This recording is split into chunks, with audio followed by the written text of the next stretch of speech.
Hello and welcome to the Dacia Duster Explorers YouTube channel. My name's Adam and I'm one of the Dacia Duster Explorers. In these videos you'll see myself and other explorers driving green lanes, commonly known as the hobby of green laning.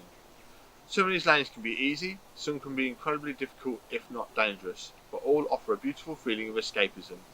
If you have any doubt about the green lane you're driving, get out and walk the lane first, making a mental note of places to turn around a period and thinking about strategies to overcome difficult sections, because reversing after a failed attempt to get along the lane can be incredibly difficult and very risky.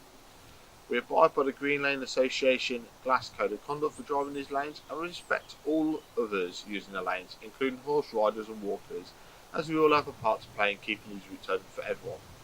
If you're thinking of green laning yourself, please consider joining the Green Lane Association to help fight to keep these lanes open and to help you understand more about this hobby. They also have a Trailwise 2 website which will significantly aid in your planning. Please don't forget to like and subscribe to the YouTube channel to get updates on new videos and check out our previous massive video collection.